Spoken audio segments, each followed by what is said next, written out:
Bienvenue dans la récré, je suis le professeur Driver et je suis avec mes élèves dissipés. Ouais, il y en a beaucoup qui ont séché aujourd'hui.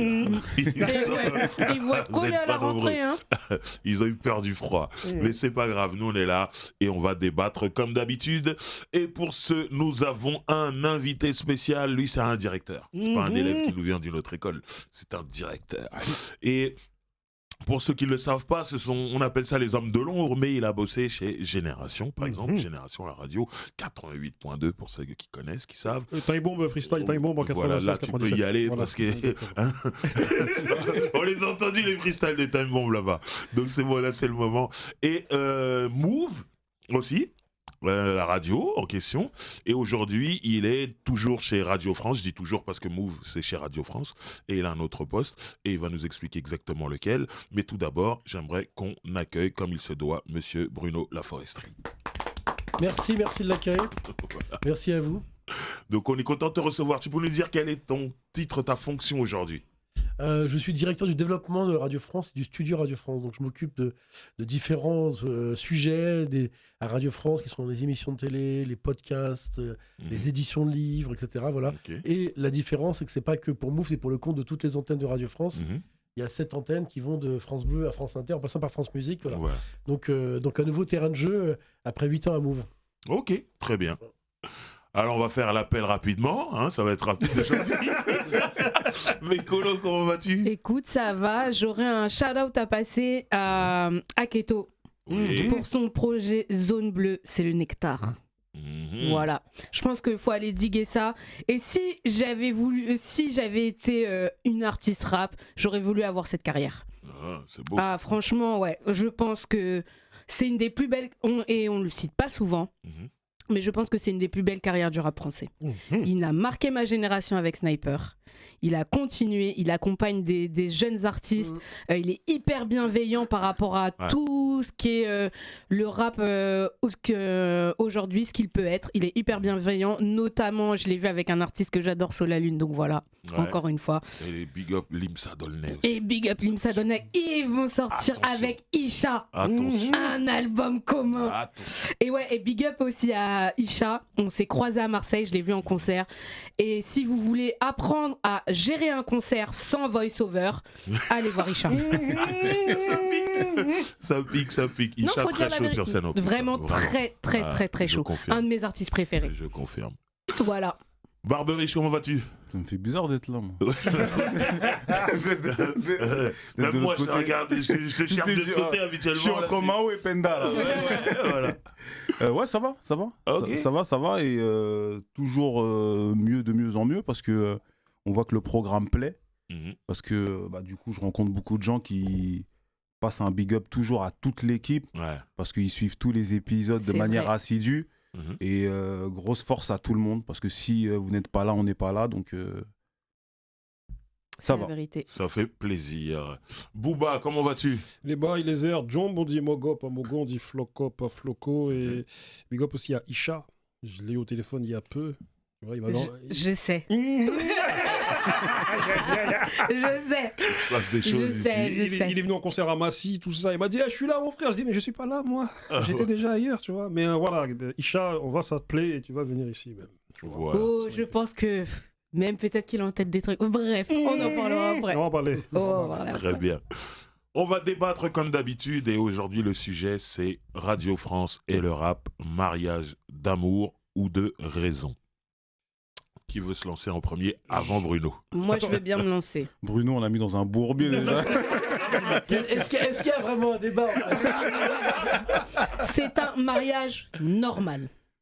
Ok. C'est normal. À un moment donné, on parle de Radio France, ça couvre ce que peut être la culture musicale et autres en France.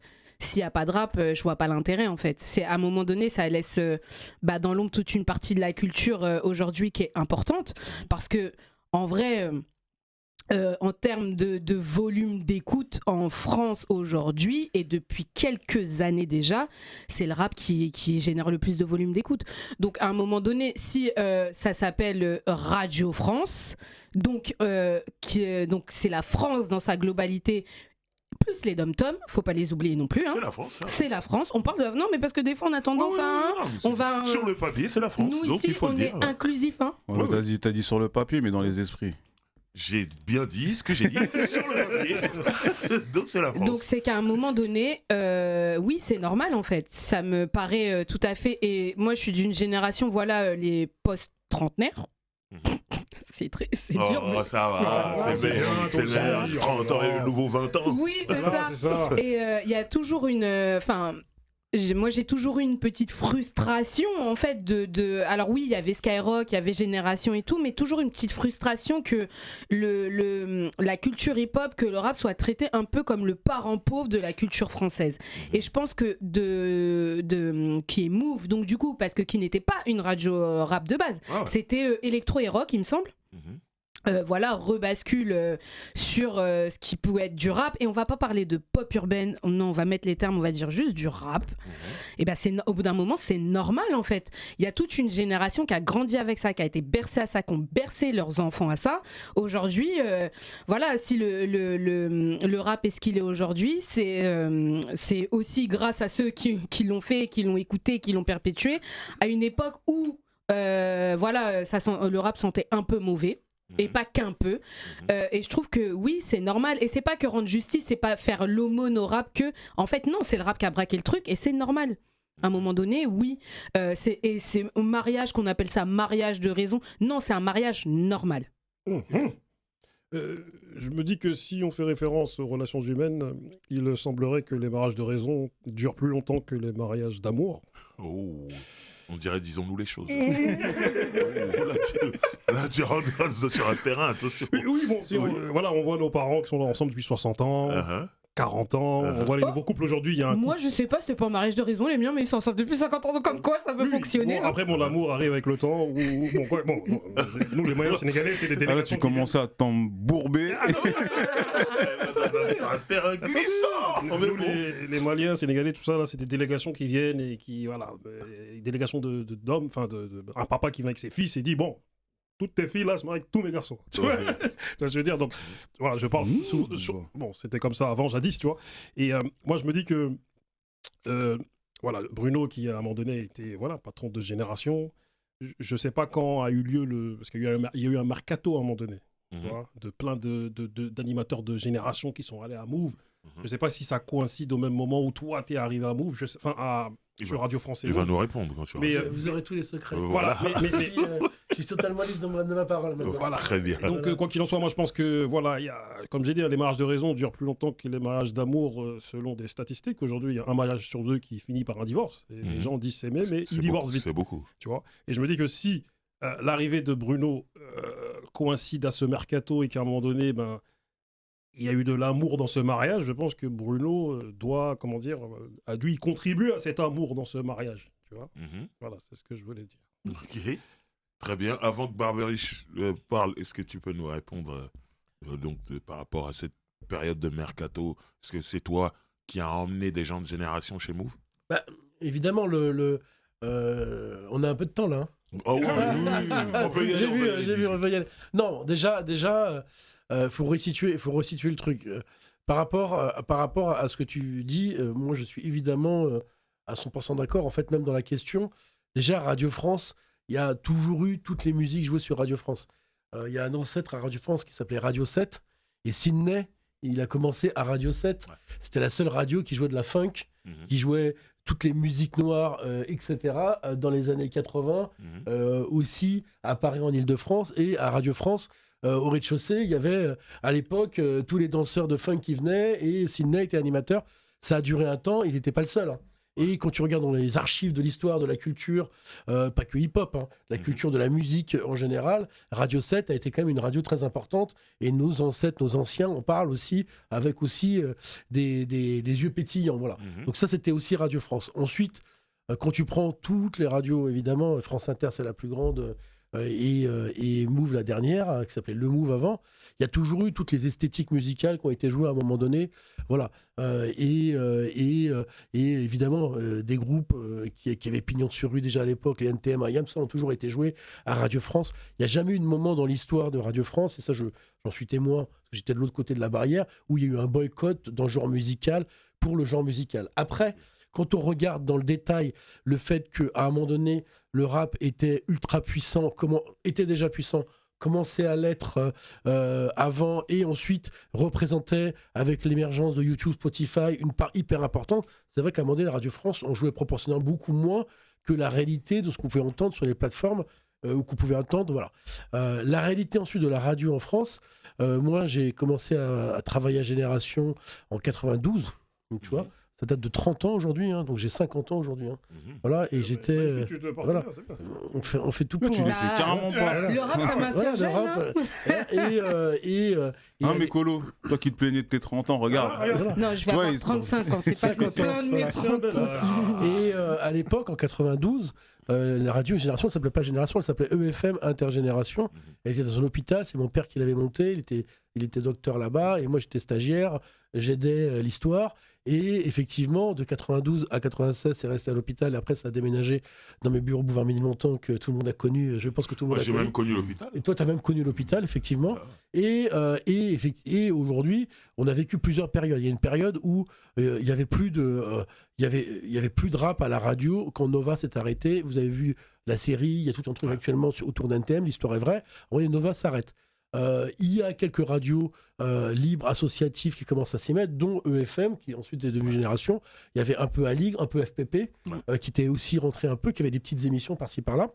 Et ce qui a fait la différence à EFM et après à Génération, c'est qu'à un moment donné, on a pris la décision d'avoir une tranche tous les soirs de musique, black music à l'époque, avec des DJ de soul, funk, et l'arrivée ensuite du rap, notamment avec Zoxy qui a fait Quoi de neuf bébé, notamment avec ensuite Laurent, etc., et Marc Bombatac qui est arrivé, qui lui coordonnait la tranche, on va dire, de toutes les musiques black, et qui était large. Et c'était pas que rap, tu vois ce que je veux dire, à l'histoire, et même c'était comme ça que c'était conçu, voilà. Et dans cette tranche-là, évidemment, de 92 à 96-97, c'est vrai qu'en Ile-de-France, ça a pris beaucoup d'impact parce que Skyrock n'existait pas sur ce format-là. Et moi, je viens de l'histoire où Skyrock, je me souviens quand ils ont décidé de commencer à jouer du rap, Génération, on l'avait rebaptisé, moi je l'avais rebaptisé Génération en 96, était quasiment vraiment la seule à proposer tous les soirs de la musique et tout ce que vous connaissez dans l'histoire qui est devenu légendaire de l'histoire du rap. On parlait de Time Bomb, mais c'est pas les seuls, évidemment, mais ça a marqué l'histoire de la deuxième génération du rap. La première, c'est vrai qu'elle était plutôt Nova, la deuxième était plutôt Génération, quand on parlait bien de B2O, voilà, et même Diams, les plus jeunes, hein, je veux dire. Voilà, et vous connaissez très bien l'histoire. Et de tout ça fait qu'effectivement, à un moment donné, la radio était underground et il n'y avait pas de réseaux nationaux qui jouaient du rap. Et Skyrock se met sur le rap en 97, bon an, mal an, et c'est la première fois qu'un réseau national qui est écouté dans toute la France fait du rap. Et Génération continue d'augmenter en Ile-de-France. C'est une radio qui est passée de 50 000 à 300 000 auditeurs quand même à un moment donné en Ile-de-France. Et Skyrock, lui, effectivement, a continué et a fait l'histoire qu'elle a aujourd'hui, qu'on connaît très bien, on se connaît très bien, avec le respect. Donc déjà, il y a les phases qui fait que quand Skyrock se met sur le rap, elle est exclusive, mais il y a encore des radios au niveau local et Génération qui existent. Ça va durer. Moi, j'étais directeur de Génération jusqu'en 2011, début 2012. Voilà, donc j'ai fait 20 ans à Génération. Et j'ai connu toutes les époques, depuis l'hôpital jusqu'à 2012. Après, il s'avère qu'on avait dû, en 2002, fusionner, parce qu'on était une radio associative, jusqu'en 2002, et pour continuer à exister, vu qu'il fallait trouver les moyens, parce qu'on grossissait beaucoup, on avait beaucoup maintenant de personnel, on avait la sécurité, on avait tout ce qu'il fallait pour faire tourner une bonne radio, il fallait qu'on trouve des moyens, parce qu'on ne pouvait pas se contenter d'être une association. Et donc, à l'époque, on partageait une fréquence avec au départ Ici et Maintenant, là je parle aux anciens, là, et ensuite Paris Jazz. C'est pour ça que ceux qui écoutaient Génération, à 19h, la journée, il y a du jazz, voilà, et à 19h, on basculait sur le son Génération, on basculait sur toutes les émissions, voilà.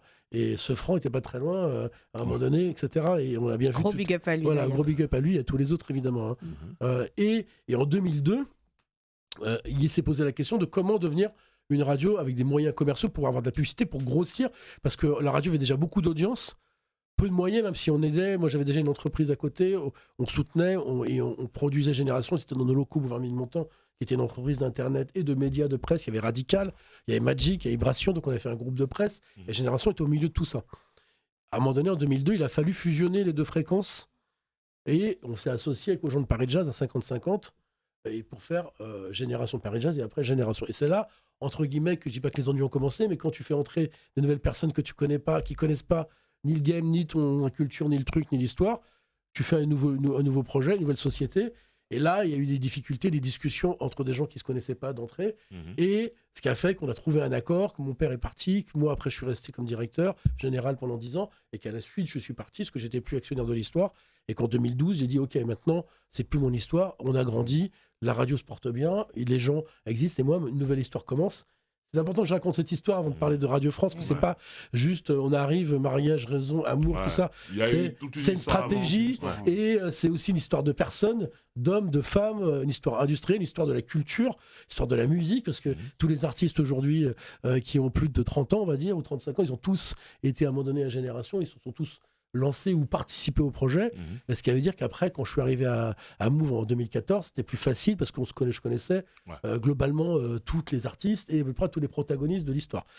Donc de 2012-2013, moi je fais autre chose, je fais de la production audiovisuelle. J'ai monté un festival Paris Hip Hop aussi au passage, on en parle pas assez, mais c'était un festival. Toi qui l'as monté, oui, bien sûr, c'est moi le fondateur de Paris Hip Hop. J'y ai participé en tant qu'artiste, pas d'image. Et c'est moi qui ai fondé, parce que j'étais directeur Génération, et Paris Hip Hop était le festival de Génération. Et Julien Soleva était stagiaire avec moi, et c'était à travailler avec moi. Et ensuite, on a bossé ensemble pendant 15 ans. Il est devenu ensuite directeur du festival Paris Hip Hop avec toute l'équipe qui était l'équipe de Génération. Et qui maintenant s'occupe du centre. Maintenant qui s'occupe de la place, voilà. Entre autres, voilà. Et qui fait qu'effectivement, Paris Hip Hop était le festival de Génération, et moi j'étais producteur, j'ai produit tous les concerts, depuis Parlez-vous ce franc à Montmartre jusqu'à Snoop au Zénith, et 100%, on a fait quoi, de 700 concerts en 15 ans, voilà. Donc j'ai été aussi producteur de tous les concerts, de tous les projets, de toutes les émissions de télé, voilà. Donc j'ai continué mon métier en 2013-2014, et en 2014, il y a un nouveau président de Radio France qui arrive, et qui avait marqué dans son projet on veut relancer une nouvelle radio pour les jeunes à Radio France, parce que à l'époque, le Move marchait plus, il y avait plus que 130 000 auditeurs. Les gens, ils avaient 35 ans de moyenne d'âge, donc ils n'étaient plus dans la tendance jeune, on va dire. Et tout le monde se posait la question de à quoi ça sert ce projet s'il n'y a pas d'auditeurs, qu'on ne touche pas les bonnes personnes, et qu'en plus, on ne sait pas si c'est pas vraiment musical, etc. Sans pas critiquer le passé, mais il y avait un problème. Ils voulaient fermer la radio, le Move, à l'époque, quasiment. Ah, carrément, ouais. Il y avait les députés qui avaient dit à quoi ça sert de faire cette radio, il n'y a pas d'auditeurs, il n'y a rien, on va la fermer. Et le nouveau président de Radio France, Mathieu Gallet, il a dit écoutez, moi je ne veux pas la fermer, je veux la relancer. Et il faut que ça soit plutôt autour des cultures urbaines, parce que j'ai l'impression que c'est là que ça se passe. Il avait écrit dans son projet. Et quand il a été élu en 2014 par le CSA à l'époque, il s'est posé la question ensuite de comment il allait faire. Et par la vie fait que les rencontres, moi je ne le connaissais pas. On s'était croisés, mais je ne le connaissais pas. Et on avait des gens en commun qui ont dit mais pourquoi tu n'appelles pas Bruno Laforesterie ? Il vient de quitter Génération, c'est la personne. Et je l'ai rencontré, Mathieu Gallet. Il m'a dit voilà, on veut relancer à Radio France une nouvelle radio. Tu as carte blanche, y compris pour changer la marque si tu veux, pour partir sur un projet plutôt jeune, plutôt cultures urbaines et autres. Qu'est-ce que tu penses ? Et moi je lui ai dit écoute, j'avais d'autres activités, que la radio ça a toujours été, depuis que j'ai 20 ans, le fil rouge de ma vie professionnelle. Et je lui ai dit écoute, si tu me laisses carte blanche et qu'on peut le faire dans les bonnes conditions, je suis OK. Et j'ai pris la direction de Le Move à l'époque en mai 2014. Et on a lancé Move en changeant la marque en février 2015. Voilà. Donc c'est un peu la story. Mais ça veut dire que quand tu quittes Génération, tu sais pas encore que tu vas te retrouver non, du tout. Radio France, tout ça. Non, quand je quitte Génération, c'est parce que c'est la fin de 20 ans d'un travail, 92 de là. L'actionnaire, c'était quelqu'un avec qui une relation purement de raison. Voilà, pour reprendre tes expressions. Voilà. Et je m'étais dit, voilà, à un moment donné, il faut aussi savoir, c'est compris pour Move, il faut aussi savoir dire à un moment donné jusqu'où tu as envie d'aller, ce que tu vas assumer, pas assumer. Moi, j'étais bien dans ce que j'avais fait, mais j'avais pas envie d'assumer la suite de Génération. Donc je l'ai pas fait, mais je savais aucune idée et j'étais plus pas parti pour refaire de la radio obligatoirement. Pour moi, c'était la fin d'un cycle, mais j'étais parti pour faire de la télévision, du cinéma, des festivals, le Paris Hip Hop, continuer tous les projets, mais pas spécialement la radio en tant que telle. D'où ce mercato, quoi. Voilà, et donc c'est pour ça que c'est important le mercato. Quand je suis arrivé, et quand j'ai dit carte blanche, c'était sur tous les projets, repenser un projet à 360, qui était de dire déjà c'est une histoire de gens, de personnes. Et je suis jamais arrivé dans l'idée de dire il faut amener que Génération, tout Génération. Et moi, je leur ai dit, voilà, ça sera la règle des un tiers, un tiers, un tiers. un tiers de gens avec qui ont déjà une histoire, parce qu'on doit amener de la crédibilité de l'histoire, et des gens avec qui on a déjà travaillé qui sont des professionnels. Un tiers de personnes qui effectivement peuvent être déjà là, qui ont déjà participé, qui connaissent Radio France, parce que pour pas exclure tout le monde d'entrer et garder des gens, et un tiers, grosso modo, de gens, vous avez une idée, vous venez, on ouvre la porte et on vous recrute pas sur CV, mais sur votre histoire. Donc on a fait un recrutement assez large, et on a lancé en février, puis après il y a eu une grève à Radio France, mais en septembre 2015, et à Génération, il y a une sorte de personnes qui étaient encore à Génération, d'autres qui n'étaient plus là, qui ont voulu venir travailler avec moi, et évidemment, c'était une histoire dont ceux que vous connaissez très bien, Pascal Sefranc, First Mike, voilà, il y a DJ Kaza à l'époque, voilà, c'était une petite dizaine à suivre l'aventure. Et Darty Swift, évidemment, voilà, je peux vous les citer. Voilà. Et c'était un petit mercato, mais il y a eu surtout plein de personnes qui sont arrivées sur des nouveaux projets, des nouveaux programmes, et voilà, puis on a monté le projet. Ok. Moi, j'ai une question que je viens de noter. Parce qu'on sait que Radio France, du coup, c'est l'État. L'État, c'est des subventions, c'est de la politique. C'est les impôts même. Hein. Les impôts. Donc les impôts, si par exemple le rap perd sa force de frappe, à ton avis, on garde Move ou on change? Alors, c'est déjà, c'est important d'en se parler, parce que je pense que tout le monde ne connaît pas dans le détail le fonctionnement de Radio France, de trucs. Personne ne le connaît même. Voilà, et j'ai pas envie de faire docteur Bruno, mais bon, c'est important de dire les choses. C'est important. Et c'est pour ça que je vais te poser des questions tranchantes. Et c'est de la culture générale, je pense. Aujourd'hui, le service public, c'est partout. Voilà. Tu prends le métro, c'est le service public. Tu prends le train, c'est le service public. Tu vas à l'hôpital, c'est le service public. Voilà. Il y a un service public de médias qui s'inscrit dans un service public que tous les Français utilisent. Voilà. Aujourd'hui, donc le service public, que ce soit la télévision ou la radio, voilà, c'est quelque chose qui est au service des gens. Hein. Ensuite, Radio France, c'est aujourd'hui très puissant. C'est 30% de l'audience de la radio française. La première radio, c'est France Inter, mais quand tu additionnes toutes les autres, c'est entre 30 et 35% de l'audience de toutes les radios françaises. C'est 15 à 16 millions de personnes par jour qui écoutent. Donc c'est déjà un truc assez massif. Pour ce faire, évidemment, le service public est subventionné. Et avant, c'était une redevance, c'était même pas une subvention. C'était les Français payaient une somme sur leurs impôts qui était affectée à la radio et la télé. Le budget de Radio France, c'est à peu près 650 millions d'euros quand même. Voilà. C'est quand même des. Voilà. Plus d'un demi-milliard, ouais. Voilà. Et France Télé, c'est plutôt 4 milliards. Voilà. Donc c'est quand même des grosses machines.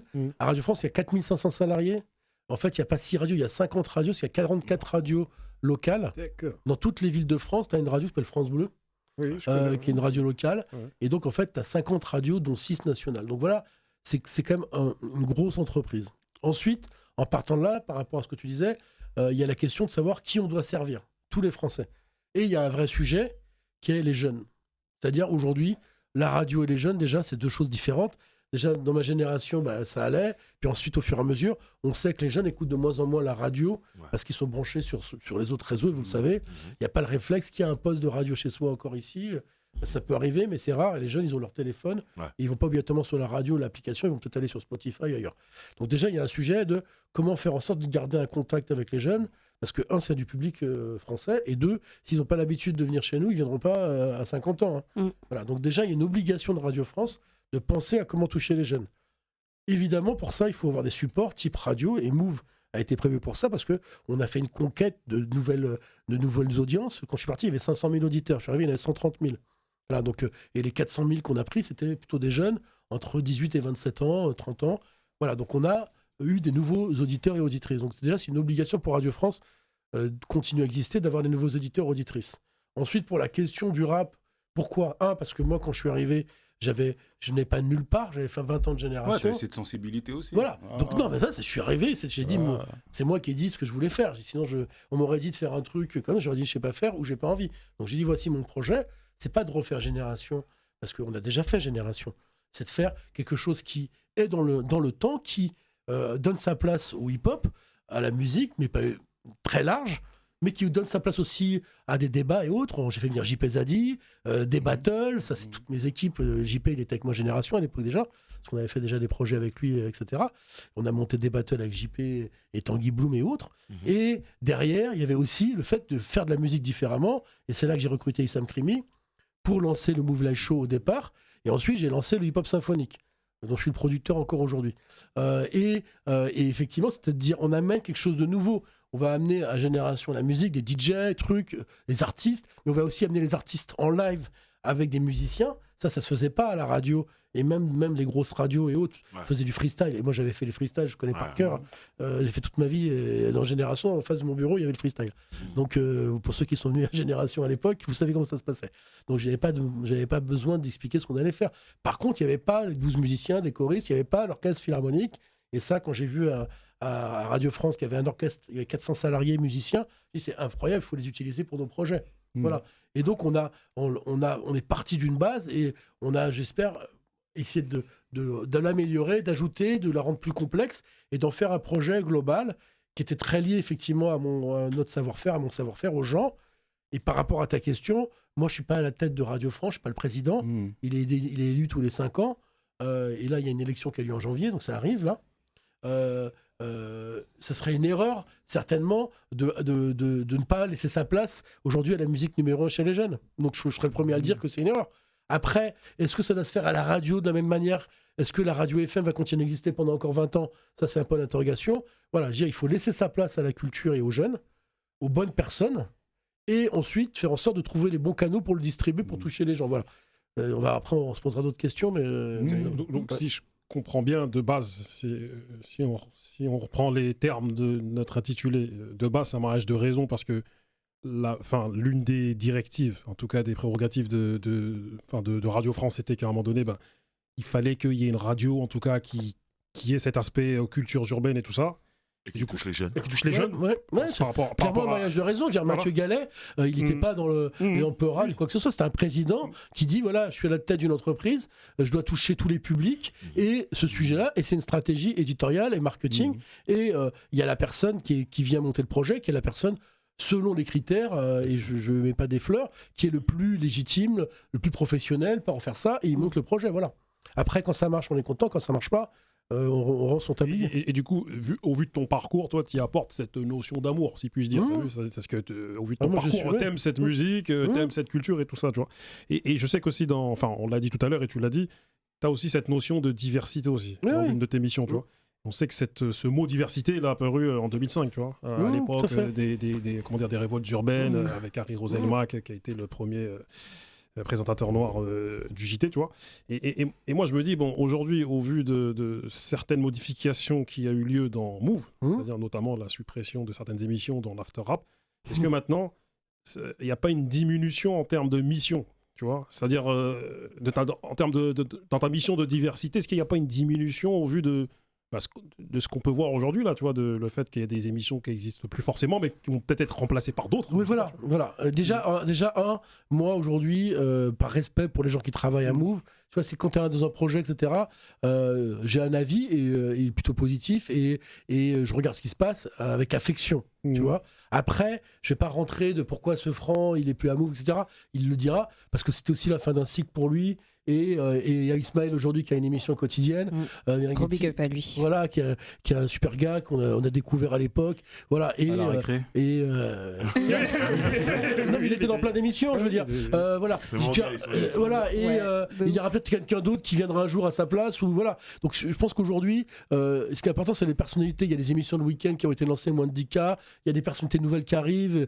Voilà. Ce que je sais aujourd'hui, c'est que musicalement, ça reste. Ensuite, il y a aussi le désir d'aller se connecter avec d'autres univers, aussi sur les réseaux, aussi sur toute la génération YouTube et TikTok que vous connaissez. Voilà. Donc, pour s'interconnecter, pour anticiper le fait que l'audience, elle se fait plus obligatoirement qu'à la radio et que si t'es pas puissant sur TikTok, si t'es pas puissant sur YouTube, si t'es pas puissant sur les réseaux, c'est compliqué d'avoir une audience aussi à la radio. Voilà. Donc ça, c'est la stratégie. Et par rapport à ta question, moi, évidemment, je regarde pas que Move, je regarde Radio France en général. Parce que c'est ma mission, c'était pas d'être que Move. Move, évidemment, tu prends la photographie, c'est ce que j'ai dit, moi, quand je suis arrivé, moi, mon job, c'est de faire le RER-A. Et je disais de Saint-Germain-des-Prés à Marne-la-Vallée. Voilà. Franchement, en ce moment, c'est très compliqué. Sauf que maintenant, c'est très compliqué. Mais l'image était celle-là, en disant, on fait rentrer des gens de Saint-Germain-des-Prés, il n'y a pas de problème, Saint-Germain, en Laye, pardon. Et on va, voilà. Et voilà, et c'était ça. On va venir Ensuite, sur RERD, voilà. les gars. Voilà, regardez. C'est pas pareil. Hein. Compliqué aussi. Compliqué Voilà. aussi. C'était une image de dire finalement, vous l'avez vu où on est en France, maintenant les portes sont ouvertes, il faut être clair. Ensuite, Radio France n'a pas eu toujours cette philosophie historiquement, parce qu'évidemment c'était un bastion culturel, et les milieux culturels en France ont eu tendance à ne pas s'ouvrir à un moment donné, à ne pas être ouverts, et la photographie, entre guillemets, quand je suis arrivé à Radio France en 2014, des antennes, elle n'était pas RER A, B, C, D, ce que tu veux, voilà, elle était... Il y avait une question de diversité qui est toujours posée aujourd'hui, comme la place des femmes. Il y avait beaucoup plus d'hommes, beaucoup moins de femmes, peu de diversité, etc. Et c'est un travail de longue haleine qui fait que quand je regarde en 8 ans ce qui s'est passé sur France Inter, ce qui s'est passé sur différentes chaînes, sur France Info, il y a des présentatrices qui sont leaders, il y a des nouvelles personnes qui ont pris des émissions. Ça a bougé, mais on ne peut pas dire qu'on est satisfait à 100%, ça doit continuer à bouger.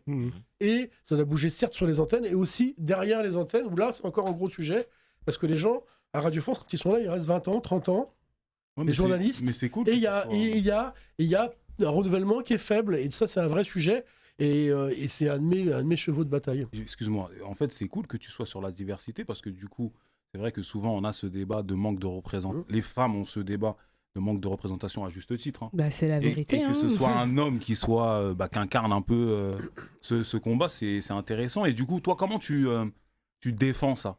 Bah, en fait, ce qui s'est passé, c'est qu'on a un truc à Radio France qui s'appelle alors c'est les comités égalité diversité qui coordonnent l'action, on va dire. Voilà.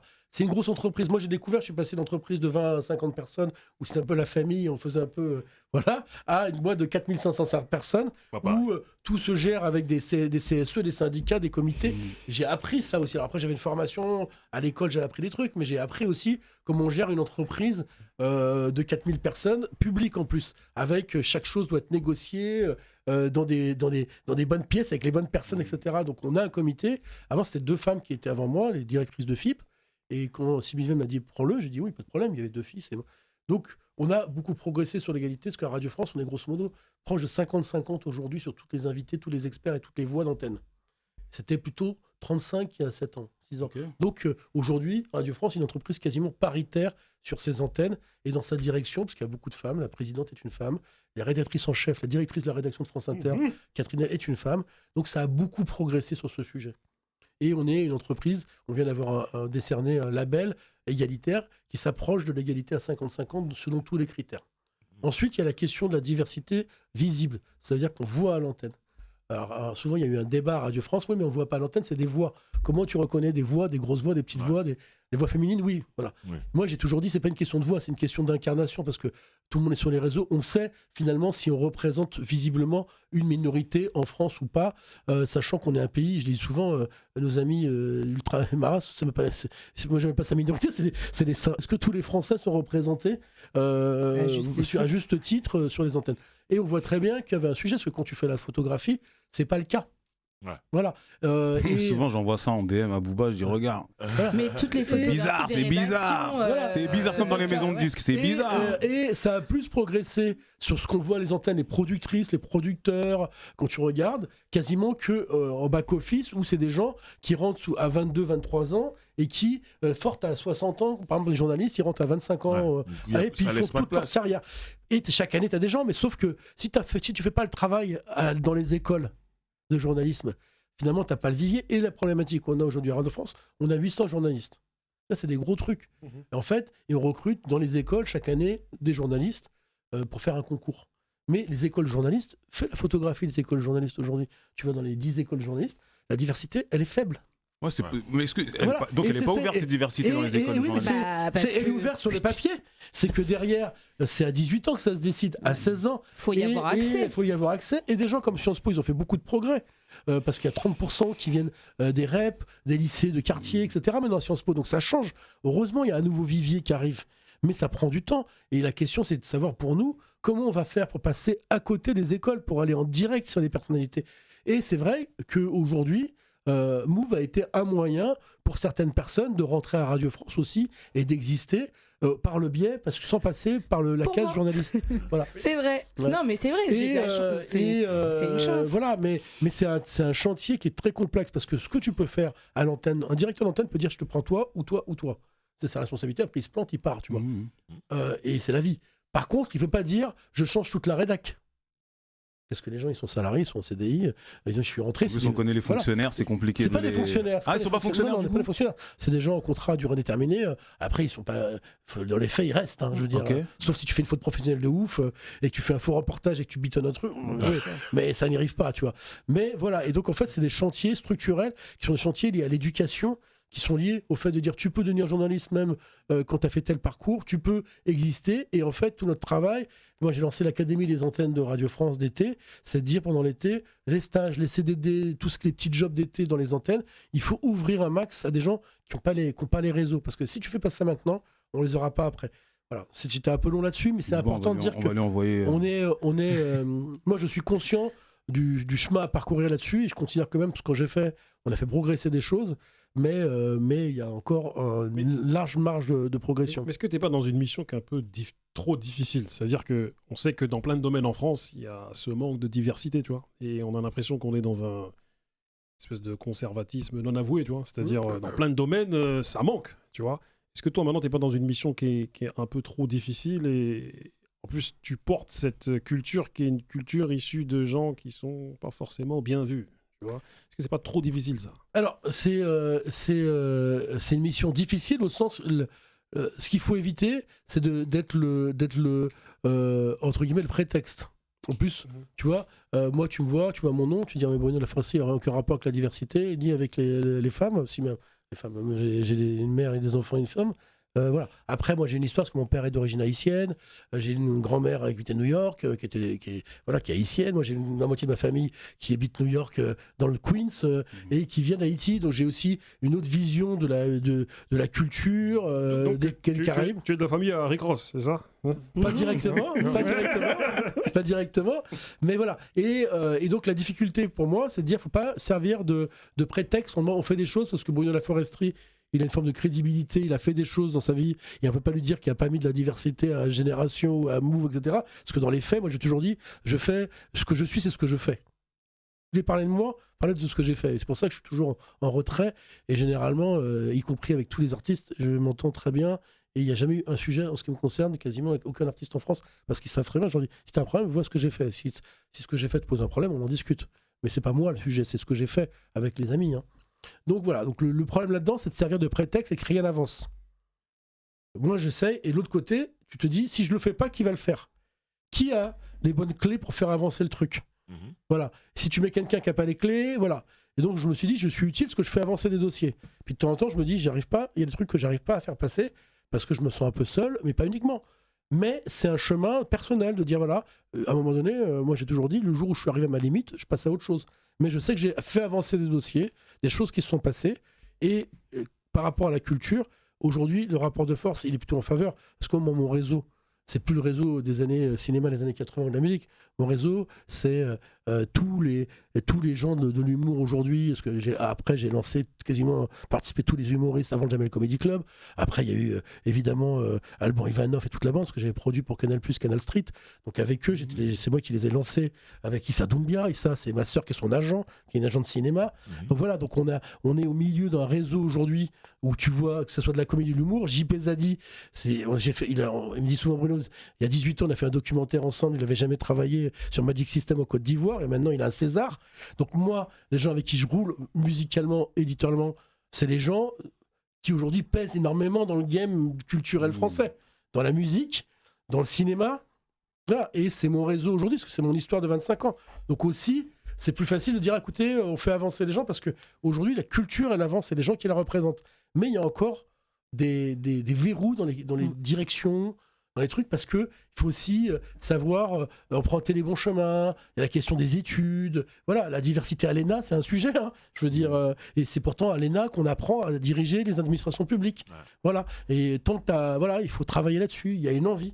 Et moi, je me dis, ceux qui ont les clés, qui connaissent, si on n'y va pas tous un peu, à un moment donné, on crée un truc où plus personne ne se parle. Voilà, c'est un peu ma position. Mais en tout cas, il y a encore un plafond de verre. Je pense qu'il ne faut pas se leurrer. Moi, je parle de ma position et je pense que je suis bien placée pour en parler. Et je crois qu'il y a quand même encore aujourd'hui un plafond de verre, même si les gens exposés Ça peut être, oui, Issa Doumbia, JP Zadi, mais les cordons de la bourse. Parce que c'est ça le nerf de la guerre, en vrai, c'est les cordons de la bourse. Et en vrai, même aujourd'hui, si on regarde, si on prend un truc, voilà, on est dans la période de la Coupe du Monde, si on considère le footballeur comme un ouvrier, bon, bah, dans l'équipe de France, c'est simple, hein. L'ouvrier, voilà, on sait, hein. C'est bon, on prend la photo de l'équipe de France, on sait. Mais ceux qui vont être dans les instances dirigeantes, j'ai pas l'impression que ce soit des profils comme Lilian Thuram. Non, alors, mais il faut. Alors que c'est ces mecs-là qui enrichissent. Donc à un moment donné, je pense que ce qu'on voudrait montrer comme façade, c'est que ouais, ok, il y a de la diversité. En plus, moi, j'aime pas ce mot diversité. Ouais, en plus, c'est pas le mot que j'utilise le plus. Hein, c'est la représentativité. Il faut que tout le monde. Voilà. Je trouve que c'est un mot qui est gênant. Je trouve que c'est un mot gênant. Pardon, excuse-moi de t'interrompre. Bouba, juste je finis. Hein, mais je pense que. T'interrompu, excuse-moi. Non, t'inquiète. Mais je pense juste qu'à un moment donné, il faut que ce soit aussi que ce ne soit pas que les ouvriers entre guillemets qu'on monte, c'est que ça soit aussi les gens dans les bureaux. Voilà, Radio France, ok, c'est un fonctionnement. Il y a par exemple, on dit oui, c'est 50% de parité. Mais à quel niveau en fait elles sont ces femmes? Parce que si c'est 50% d'ouvriers, si il y a 70% d'ouvriers femmes, et en fait c'est dans la proportion où sont les gens aussi. Je pense que ça c'est hyper important. Et aujourd'hui même nous, si on recentre un peu sur nous, nos débats qui sont internes à la culture hip-hop et aujourd'hui aux différentes industries, bah voilà, ça reste quand même les ouvriers, ça reste quand même les mêmes. Et ceux qui vont récolter l'argent, ceux qui vont profiter, et c'est tu commences. Moi, je voulais pas dire la plantation, mais tu l'as dit. Non, j'ai pas dit la plantation. J'ai dit ceux qui vont profiter de cet argent. Et c'est vrai. C'est encore une fois, je pense que ça reste toujours le même genre de profil. Et c'est peut-être là qu'il faut travailler, ouais, parce que c'est frustrant en fait. C'est frustrant de se dire que. Et je pense que si aujourd'hui on est là, on peut parler de ça. Et je pense que c'est l'endroit. C'est frustrant de s'entendre toujours dire va falloir bosser 2 fois plus que les autres, va falloir faire ça 3 fois plus que le voisin, va falloir un moment c'est bon, on est que des humains, on ne peut pas. Moi aujourd'hui avec ma place dans la société en tant que femme noire, je ne peux pas bosser non plus. Non, les problèmes je veux bien. Non mais ça c'est, de toute façon c'est à partir du moment où tu nais, ça c'est un truc que tu ne choisis pas parce que dans la société dans laquelle on est, mais je pense que les gens ne se rendent pas compte de la fatigue psychologique, de ce que ça peut être, et toujours d'entendre dire ouais mais la diversité nanani, mais non, on graille pas cette diversité bordel au bout d'un moment. C'est quand même, il y a des gens qui s'enrichissent sur ce que nous on fait, sur comment Move par exemple, voilà, il y a eu l'arrêt de l'after rap. Mais c'était important que cette émission elle existe. Je pense que ça a fidélisé un public. Ça a fidélisé un problème. Oh le lapsus. Bref. Non mais ça a fidélisé un public. Ça fait partie de cette histoire. Et à un moment donné, on dit ouais, ok, ça va s'arrêter. Très bien. Moi je m'en fous, je m'en fous, non, ça m'a fait un petit truc. Je me dis, moi je la regardais avant, peu importe si j'étais pas, j'aurais continué à regarder, c'est pas le problème. Mais je trouve que des fois on a tendance, du coup, alors en voulant évoluer, en voulant truc, à perdre aussi de vue ce qui fait le nerf de la guerre aussi. Je pense Après, sur ce que tu dis, juste, moi je dire qu'il n'y a pas de problème, il y a des gros problèmes en France, et c'est sur celui-là et sur d'autres sujets, notamment des problèmes sociaux qui fait que les enfants de pauvres restent pauvres pour beaucoup. 6 générations pour sortir. Et les enfants de riches sont de plus en plus riches. Donc voilà. Après, il y a la question de l'ascension sociale. Qu'est-ce qui fait que, et je préfère dire pauvre que CSP-, je sais pas, c'est une vérité. Vous savez de quoi on parle. Hein. C'est de dire qu'est-ce qui fait que quelqu'un dont les parents n'ont pas fait d'études a vécu, non pas dans la misère, mais a vécu dans la difficulté économique, réussit à s'en sortir. Il y a des filières, des évolutions. Et on a beau dire ce qu'on veut, dans la culture hip-hop, que je mets très large, dans l'hip-hop, je vais mettre le mot, mais finalement, il se passe des choses qu'il y a une génération d'entrepreneurs. Moi, je disais en rigolant, je suis un ancien dans cette histoire. Et donc, tous ceux avec qui je discute, je les ai rencontrés, ils avaient tous entre 15 et 20 ans. Et souvent, je vais les voir en rigolant, et on se parle, parce qu'on a toujours... Je leur dis, mais alors, ça s'est bien passé l'ISF cette année Et on rigole. Je vais pas citer les blazes. Hein mais combien, c'est ce que... Combien il y a quand même, y compris dans l'industrie, Après, qu'ils fassent du bif, qu'un truc, ou etc. Il y a quand même beaucoup d'argent qui ont été répartis totalement différemment que ce que j'ai connu il y a 20 ans. Ouais. Il y a 20 ans, la seule personne avec qui j'en parlais, c'était le débat il y a 20 ans, secteur A, VS, etc. Vous vous souvenez? Et j'étais à l'époque avec Jean-Pierre Sec et Time Bomb, hein, vous vous souvenez de cette édition? Moi j'étais là. Booba, ils se sont séparés, Lunatic dans mes bureaux, et voilà, avec Ali, etc. Donc moi, tout ça, je l'ai vécu moi-même. Et il y avait les majors, quelques indés et basta. Et les indés, ils crevaient la dalle pour la plupart. Hein. Maintenant, dans l'industrie musicale, les labels, les trucs, la distrib, les artistes, leur management, etc. L'argent, je dis pas il va pas chez Warner là-haut et Universal, mais il y a quand même de l'argent qui reste. Et aujourd'hui, il y a une industrie où les gens, malgré tout, existent. Et Merci Internet. Voilà. Merci Internet. Merci Internet. Mais oui. Aujourd'hui, à la tête de la plus grosse société de production française, de très loin, Live Nation, c'est Angelo. C'est pas rien. Angelo, Exactement. c'est le mec qui tient le game dans le spectacle vivant en France. Je veux dire, parce que quand tu fais pas 4 stades de France, il fait 4 trucs. Voilà. Ouais. C'est Angelo, il vient du hip-hop. Hein. Ouais, carrément. Voilà. Et c'est peut-être 20% du spectacle vivant en France aujourd'hui. Voilà, parce que c'est une boîte américaine. Ok. Mais ce que je veux dire, c'est que il faut prendre le constat que la question, c'est que t'es un enfant. Pas aisé, c'est beaucoup plus difficile pour toi, surtout si t'es noir ou arabe et que tu viens d'un quartier, parce que les obstacles ils sont 10 fois plus importants. Voilà, il faut le dire. Il faut aussi dire qu'il se passe des choses qui fait qu'il y a des réussites qui sont pas qu'individuelles, qui sont un peu collectives. Il y a des équipes qui se mettent en place grâce aux nouvelles cultures, grâce aux influenceurs, j'aime pas les... Mais on voit très bien au réseau, grâce à l'entertainment, voilà. Et on peut dire...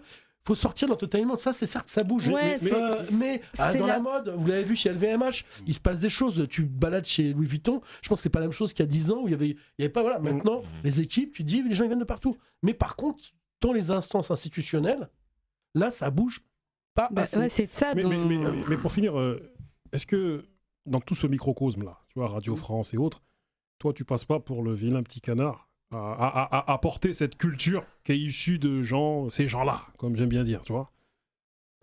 Tu sais, le petit canard, en fait, c'est dans la vie, c'est un rapport de force. Hormis avec les amis, avec les gens, tu vois, mais dans l'économie, dans le truc. Quand ça marche, tu existes. Et donc tu peux faire avancer les choses. Paradoxalement, voilà. Tu portes une culture qui aujourd'hui est devenue exactement. numéro 1. C'est Victoire parle pour lui. Voilà. C'est pas pour moi. C'est-à-dire qu'aujourd'hui, moi je leur dis... Aujourd'hui, le plus marrant, c'est que on me dit, il y a 8 ans, on m'a dit, mais pourquoi tu fais ça, du rap, tout ça? Et on me dit, heureusement qu'on a fait ça. Tu vois. Et donc, tout le monde se dit, c'est une petite victoire, mais moi, je m'en fous. Le sujet, c'est de dire aujourd'hui, qu'est-ce qui fait qu'on fait avancer? C'est parce que il y a des gens comme moi, mais moi j'ai toujours dit, c'est pour ça que je suis un parmi 500. On est tous alignés et chacun doit avoir sa fonction.